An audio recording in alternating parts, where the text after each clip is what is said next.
शुरू।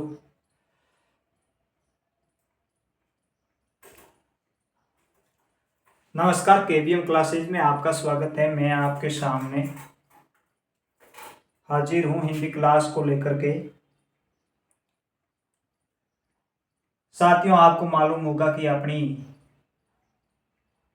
हमेशा की तरह हिंदी की क्लास आज भी होगी और हिंदी की क्लास में अपना प्रथम टॉपिक वर्णमाला पूरा हो गया था और उससे आगे आज बात करेंगे संधि के बारे में।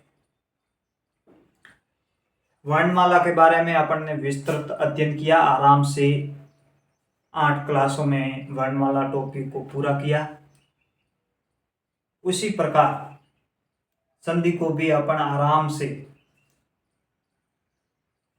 प्रत्येक चीज को आराम से पढ़ते हुए समझते हुए चलेंगे और इस टॉपिक को भी अपन 9-10 क्लासों में आराम से पूरा करेंगे। आधा घंटा से ज़्यादा मैं आपकी क्लास नहीं लूँगा और आराम से आप मेरे साथ में जुड़े रहेंगे। तो मैं आपको ये विश्वास दिलाना चाहूँगा कि संधि के अंदर आपको किसी प्रकार की कोई दिक्कत नहीं आएगी। संधि में आपको किसी प्रकार की कोई दिक्कत नहीं आएगी, अच्छी तरीके से मैं समझा दूंगा। तो अपन आज अपने टॉपिक की बात करते हैं।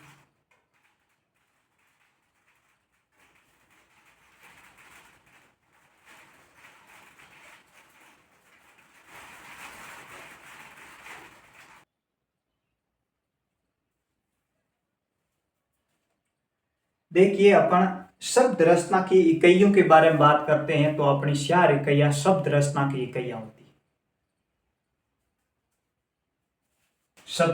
शब्द रचना की कितनी इकाइयां होती है?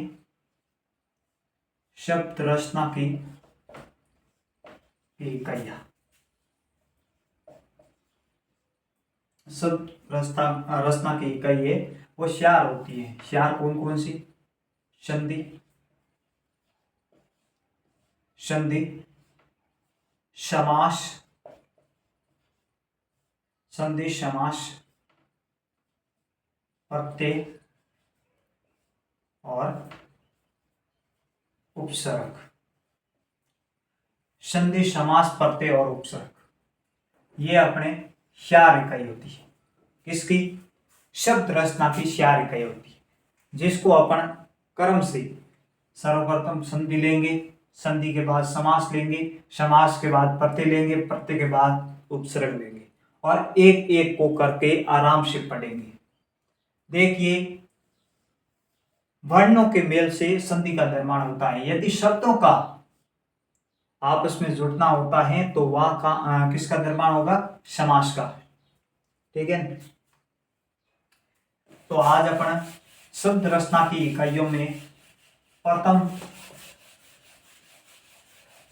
इकाई है संधि, जिसकी बात करेंगे।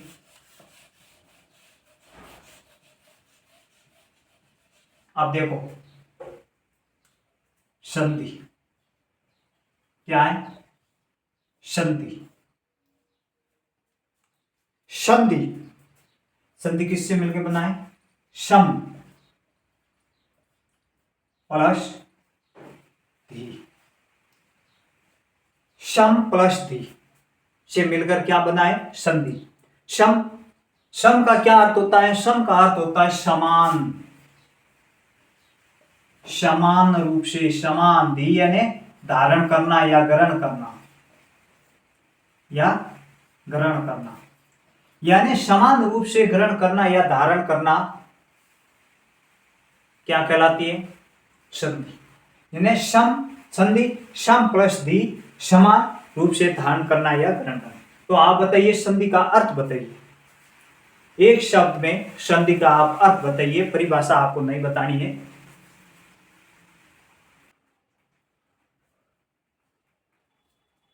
यानी समान रूप से धारण करना क्या कहलाएगी? संधि कहलाएगी। ठीक, समझ में आया? तो आप बताइए कि एक शब्द में संधि का अर्थ बताइए। संधि, एक शब्द में अपन संधि का अर्थ बताइए, परिभाषा आपको नहीं बतानी है, अर्थ बताना है। कमेंट करके जल्दी बताइए।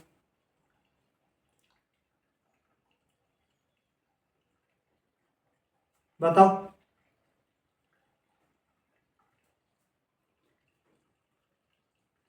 करो जल्दी, कमेंट करो। देखिए, संधि का अर्थ बताओ। संधि,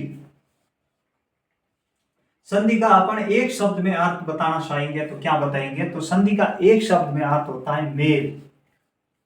मेल, क्या अर्थ होता है? मेल। मेल यानी जोड़ना, मेल या जोड़ना या समझौता, संधि का अर्थ होता है एक शब्द। तो परिभाषा, परिभाषा की बात करते हैं। अब परिभाषा मैं आपको बताता हूं संधि की। लिखो परिभाषा, लिखो। संधि, क्या? संधि की परिभाषा, भाषा, दो या दो से अधिक, दो या दो से अधिक, दो या दो से अधिक अधिक वर्णों के मेल को संधि, वर्णों के मेल से जो विकार उत्पन्न होता है उसे संधि कहते हैं। दो या दो से अधिक वर्णों के मेल से दो या दो से अधिक वर्णों के परस्पर मेल से, यानी वर्णों के परस्पर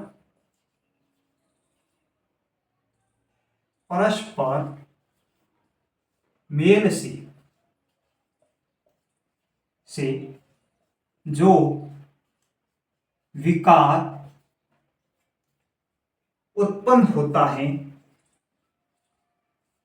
उत्पन्न होता है उसे संधि कहते हैं। किसे कहते हैं? दो या दो से अधिक वर्णों के परस्पर मेल से जो विकार उत्पन्न होता है उसे क्या कहते हैं? संधि कहते हैं। यदि यह वर्ण ना लिख करके शब्द होते तो शब्दों के परस्पर मेल होता तो वह क्या हो जाता? समास हो जाता। ठीक, देखिए परिभाषा समझिए। दो या दो से अधिक वर्णों यानी वर्णों के परस्पर, परस्पर का क्या अर्थ होता है? परस्पर यानी आपस में, क्या? आपस में, परस्पर यानी आपस में मेल से जो विकार, मेल से जो विकार, विकार यानी क्या? परिवर्तन, विकार यानी परिवर्तन या बदलाव, विकार उत्पन्न होता है उसे क्या कहते हैं? संधि कहते हैं। यानी दो या दो से अधिक वर्णों के परस्पर मेल से जो विकार उत्पन्न होता है उसे संधि कहते हैं। ठीक, किस प्रकार से? एग्जाम्पल के जरिए समझिए। जैसे देखो,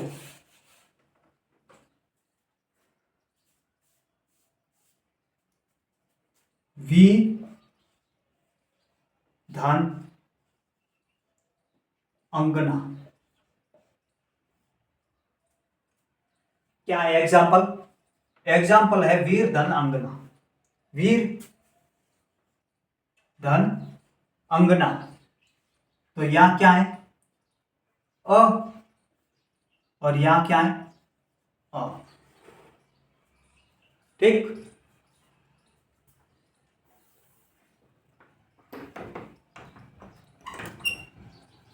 क्या है? यहां भी अ और यहां भी अ। ये अ आपस में मिलकर क्या बना देंगे? आ बना देंगे। क्या बना देंगे? आ। किस प्रकार? देखिए परिभाषा देखिए कि दो या दो से अधिक, अधिक कैसे? दो, ये तो दो वर्ण हो गए। अधिक कैसे? यदि या आ की मात्रा हो जाती तो ये अपने आप में दो से अधिक वर्ण हो जाते, यानी ये अकेला है स्वर। यदि आ की हो जाती तो इसमें दो से अधिक वर्ण हो जाते, दो या दो से अधिक वर्णों की परस्पर परस्पर यानी आपस में मेल से जो विकार विकार यानी बदलाव, क्या यहाँ क्या विकार हुआ, देखिए या स्वर ये लिया, ये स्वर या विकार होके ये आ बन गया, अ मिलकर के या विकार हुआ, विकार होकर के आ बना, तो यानी ये विकार हो गया से उत्पन्न होता है, उससे संधि कहते हैं। यानी विकार उत्पन्न होता है उसे संधि कहते हैं। इसमें विकार क्या उत्पन्न हुआ कि अ से आ बन गया, ये विकार उत्पन्न हुआ, तो इसका क्या अर्थ होता है, वीरांगना। ये कैसे हुआ, देखे वीर, अब देखो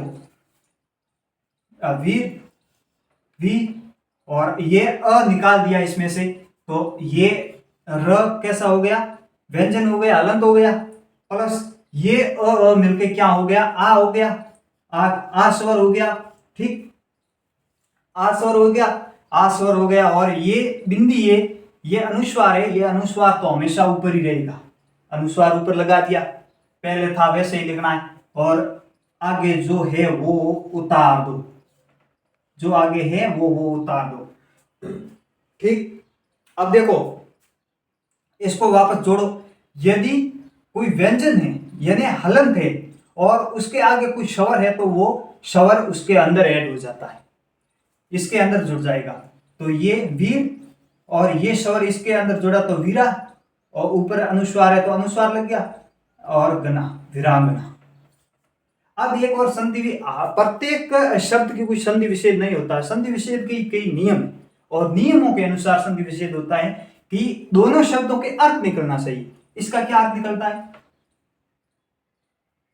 इसका क्या अर्थ निकलता है, तो इसका वीर यानी बहादुर या योद्धा, बहादुर या योद्धा, अंगना, अंगना यानी स्त्री, ये स्त्री का पर्यायवाची शब्द है, याद कर लेना, ये कई बार पूछा गया आगे भी। वीर, वीर का अर्थ क्या निकलता है, बहादुर निकलता है, और अंगना का अर्थ स्त्री निकलता है, तो वीरांगना यानी बहादुर स्त्री, वीरांगना, दोनों प्लस के दोनों शब्द, दोनों साइड में शब्दों का यदि अर्थ निकलता है, यदि सार्थक हैं तो वही संधि विच्छेद उचित होगा, वरना नहीं होगा, ठीक है ना, समझ में आया अच्छी तरीके से।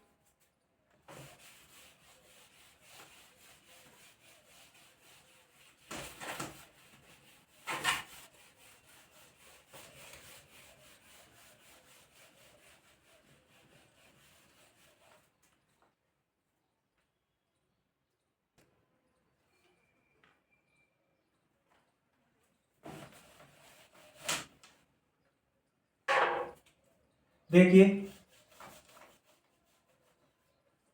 अब बात करते हैं संधि का, संधि का विलोम क्या होता है, संधि का विलोम क्या होता है, संधि का विलोम क्या होता है बताइए, संधि का विलोम होता है विच्छेद, क्या होता है, विच्छेद, संधि का विलोम होता है विच्छेद, ठीक।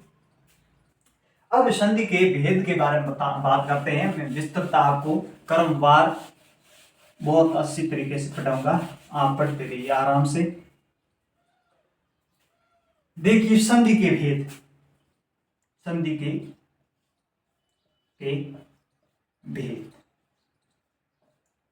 संधि के कितने भेद होते हैं, तो संधि के 3 भेद होते हैं, कितने भेद होते हैं, 3, कौन कौन से, देखिए संधि के 3 भेद होते हैं, कौन कौन से होते हैं, डायग्राम के माध्यम से आपको समझ में आएगा, फिर विस्तृत एक एक को लेकर के आराम से पढ़ेंगे,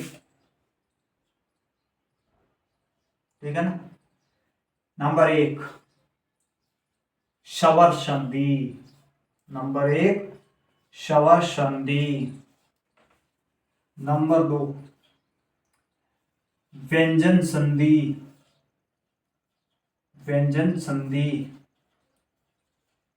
नंबर 3 स्वर व्यंजन, और 3 नंबर क्या है, विसर्ग संधि। समझ में आ रहा है, ठीक। कोई दिक्कत नहीं। अब देखो इनकी क्या पहचान है, छोटी थोड़ी थोड़ी मैं आपको पहचान बता देता हूं, फिर एक एक को अपन खोल कर आराम से पढ़ेंगे। स्वर संधि, स्वर संधि में प्लस से पहले भी स्वर होगा और प्लस के बाद भी क्या होगा, स्वर होगा। यानी दोनों साइडों में स्वर हुई, प्लस पहला ही स्वर हुई और प्लस के बाद भी स्वर हुई। ठीक। व्यंजन संधि, व्यंजन संधि में क्या हुई, या तो की हुई या हुई व्यंजन व्यंजन, यानी प्लस से पहले भी व्यंजन होगा प्लस के बाद भी व्यंजन होगा, या फिर प्लस से पहले स्वर होगा और प्लस के बाद क्या हो जाएगा, व्यंजन हो जाएगा, या फिर प्लस से पहले व्यंजन हो जाएगा, प्लस से पहले व्यंजन हो जाएगा और प्लस के बाद क्या हो जाएगा, स्वर हो जाएगा। ठीक। यहां तक कोई दिक्कत नहीं। आप देखो आगे विसर्ग संधि, विसर्ग संधि में क्या होता है कि प्लस से पहले विसर्ग आएगा, क्या आएगा, विसर्ग, इस प्रकार से होता है विसर्ग। ठीक। और प्लस के बाद स्वर आएगा, या प्लस से पहले तो विसर्ग ही आएगा, क्या आएगा, विसर्ग ही आएगा, या प्लस के बाद क्या आ सकता है, व्यंजन भी आ सकता है। ठीक। कोई दिक्कत नहीं, अच्छी तरीके से समझ में आ रहा है। यानी क्या बात की, संधि के भेद के बारे में बात किया। तो संधि के कितने भेद होते हैं, संधि के 3 भेद होते हैं। कौन कौन से, स्वर संधि, व्यंजन संधि, विसर्ग संधि। स्वर संधि की क्या पहचान है या परिभाषा ही मान लो, स्वर स्वर आएगी, यानी दोनों साइड में स्वर मिलेंगे आपको। व्यंजन संधि, व्यंजन व्यंजन या स्वर व्यंजन, यानी एक साइड में आपको व्यंजन तो मिलेगा ही मिलेगा, या दोनों साइड मिलेंगे या एक साइड मिलेंगे। ठीक। विसर्ग संधि, विसर्ग संधि में एक साइड में आपको विसर्ग मिलेगा ही मिलेगा, या तो फिर दूसरी साइड स्वर मिल सकता है या व्यंजन मिल सकता है। ठीक। अब देखो इनका कोई प्रकार भेद होता नहीं है, उपभेद होते नहीं। व्यंजन संधि के कोई उपभेद नहीं है, ना ही विसर्ग संधि के। स्वर संधि के उपभेद है, उन उपभेदों के बारे में बात करते हैं।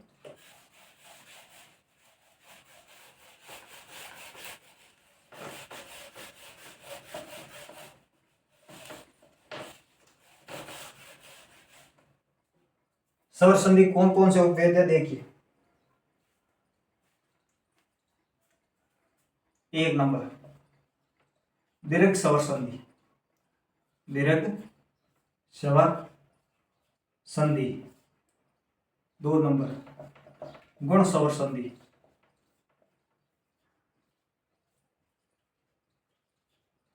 3 नंबर वर्धी स्वर संधि, 4 नंबर यण स्वर